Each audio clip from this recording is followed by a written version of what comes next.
démarré tout ça, les premiers balbutiements de ce beau réseau d'économie sociale, parce que nous autres, on appelle ce qu'on est, on appelle ça un réseau d'économie sociale, par nos corporations locales, qui au début des années 90, via des bénévoles qui croyaient beaucoup en la cause, qui voulaient faire une foresterie puis du développement local d'une façon différente, se sont carrément pris en main puis ont commencé à faire des démarches avec les industriels forestiers pour créer des partenariats d'affaires. Fait que ça a commencé au début des années 90. Tout ça a mûri jusqu'au début des années 2000, où ce que là, il y a eu un état de situation qui a été fait. Puis une des recommandations qui est sortie de cette analyse-là, après quelques années d'existence de ces 5 premières corporations locales-là, bien, une des recommandations de cette analyse-là, c'était de recommander aux corporations, dans le fond, de se regrouper, se donner un service en commun au niveau technique, professionnel, pour les accompagner dans leur développement. Fait que c'est là que s'est créé le regroupement des corporations. Mais à l'époque, on appelait ça Agir, oui, mais on n'avait pas encore notre charte officielle comme organisme sans but lucratif. Fait que de 2000 à 2007, ça a été l'initiative de ce regroupement-là, a été soutenu par la MRC de Maria-Chapdelaine, le CLD Maria-Chapdelaine. Fait que ça a été soutenu par le milieu, ça a continué de grandir et de mûrir. Et puis en 2008, bien là, Agir a eu sa charte officiellement. Fait que là, on est devenu complètement indépendant, parce que dans les premières années, on était à même les locaux du CLD puis de la MRC. Fait que dans le fond, c'est ça. Depuis 2008, on a notre propre charte comme organisme sans but lucratif.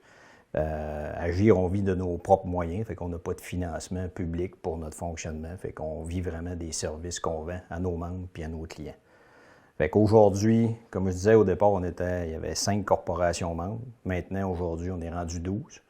Fait que chaque corporation locale de développement qui sont membres, il y en a une dans toutes les municipalités de la MRC, en fait, nomme un représentant qui siège sur notre conseil d'administration. Agir, c'est vraiment une équipe multidisciplinaire. On offre des services spécialisés dans différents domaines. C'est assez vaste, là. On parle de la foresterie urbaine, de l'agroforesterie, de l'agroenvironnement, de la foresterie standard, disons, gestion environnementale, la biodiversité et des aménagements récréotouristiques. Fait que dans le fond, on a une équipe multidisciplinaire qui est capable de donner des services dans ces différents volets-là. Fait qu'on est très diversifié au niveau de nos services. Et puis, on veut continuer d'être diversifié comme ça pour pouvoir, on le dit, là, c'est l'Agence de gestion intégrée des ressources. Fait que l'ensemble des ressources du milieu forestier, du milieu naturel, on est capable d'offrir des services dans ce domaine-là. Dans l'équipe d'Agir, actuellement, on compte 10 personnes. Mais quand on calcule là, tout l'aspect forestier, parce qu'à Agir, on travaille aussi comme nos membres avec des compagnies forestières. Comme je disais, ça, c'est un partenariat. Ça, c'est unique aussi dans la province. Puis ça existe depuis, je vous dirais, ça a commencé au début des années 90. Là. Fait que, tu sais, ça fait plusieurs années que ça perdure. Puis ce partenariat-là avec l'industrie nous a permis de grandir aussi au niveau de cette relation d'affaires-là qu'on a principalement avec Produits forestiers résolus. On travaille depuis tout récemment avec Nordbord. On a travaillé aussi avec Arbec, avec les coopératives forestières, Coop Girardville, Coop Petit-Paris. Fait ce partenariat-là nous a permis de grandir. Puis on a un réseau de fournisseurs aussi. Tu sais, au niveau des opérations du volet opérations forestières, bien, on récolte bon an mal an aux alentours de 190 000 m3 de bois par année. Autant Agir et les ententes que nos membres ont avec l'industrie. Fait que ça l'amène le fait que ça nous prend un réseau de fournisseurs qui travaillent avec nous depuis longtemps, avec des entrepreneurs en récolte, au niveau de la voirie forestière, du transport de bois, du chargement du bois. Fait que quand on regarde ça dans un ensemble, là, c'est 40 à 45 emplois. Agir, puis tout notre réseau, là, notre famille qu'on appelle de sous-traitants qui travaillent avec nous autres pour réaliser nos activités. Fait que c'est quand même pas négligeable. Ben, nos membres, c'est tous des organismes sans but lucratif. Fait que le point commun, c'est que c'est vraiment tous des OSBL comme Agir. Au niveau de notre membership, dans le fond, on a vraiment une politique de membership. Fait que, on ne peut pas prendre n'importe qui sur notre conseil d'administration puis comme membre.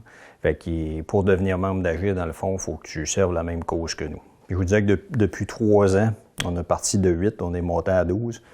On a atteint quand même un plafond, je pense. C'est que là, chacune des corporations dans leur municipalité, les corporations locales de développement, est devenue membre d'Agir. Fait qu'on rayonne à l'échelle de toute la MRC. Bien, pour garder les membres au courant, là, je te dirais que c'est de plus en plus un gros défi parce que, tu sais, on est quand même 12, on a 12 membres. Mais on a une page Facebook d'Agir dans laquelle on informe nos membres, nos partenaires, là, la population en général. On sert beaucoup des courriels, là, inévitablement, puis on fait lors de nos séances de conseil d'administration. On diffuse le plus d'informations possible, on donne le plus de renseignements et d'informations pertinentes possibles.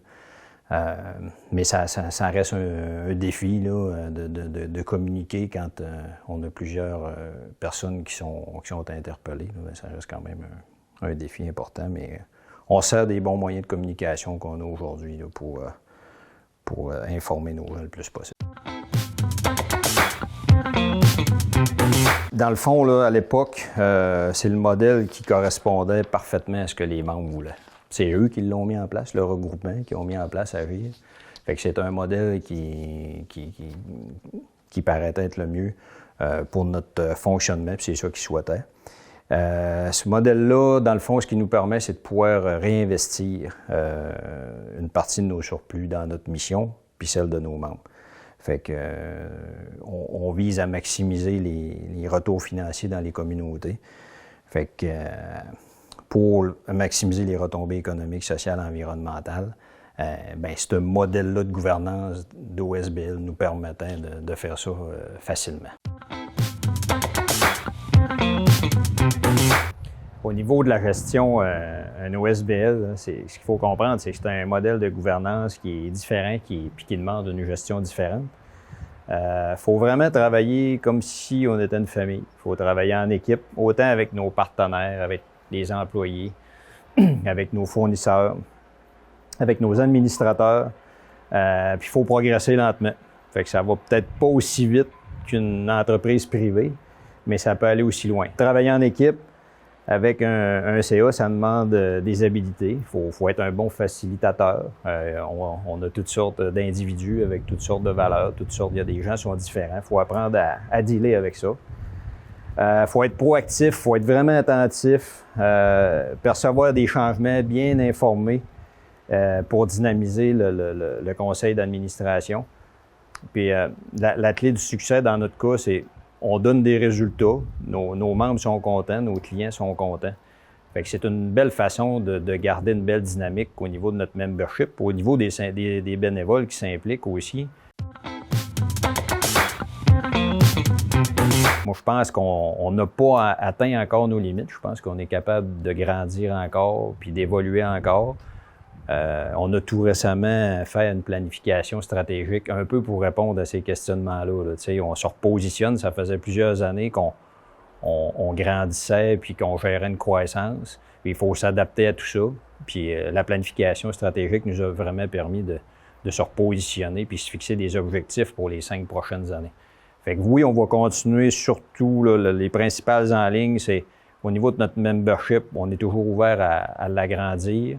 On va continuer, on parlait de nos services tantôt, puis de nos différents champs d'expertise. Ça, on va continuer de consolider ça, on veut continuer d'être diversifié, puis on veut continuer de prendre de l'expansion, mais lentement, mais sûrement. Fait qu'on veut pas le faire au détriment d'autres choses. Là. Fait qu'on va le faire d'une façon, on est bien prudent dans notre développement, puis on va continuer de le faire de cette façon-là.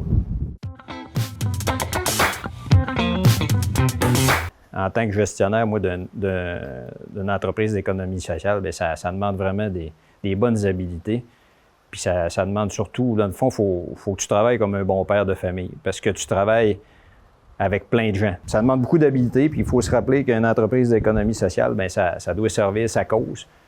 Puis il faut continuer d'être dynamique. Puis ça, il ne faut jamais le perdre d'idée. On ne travaille pas dans des intérêts privés, on travaille dans des intérêts collectifs et communautaires. L'économie sociale, là, ben, on la vit en famille. Moi, je compare tout le temps ça à... On travaille avec nos employés, nos partenaires puis nos fournisseurs en équipe puis en famille. Puis quand on prend des mandats, on s'assure que tout le monde soit à l'aise avec le mandat qu'on va prendre pour être sûr que ce soit une décision de famille puis qu'après ça, pour atteindre nos objectifs ou réaliser le mandat, bien, tout le monde va être à l'aise de le faire.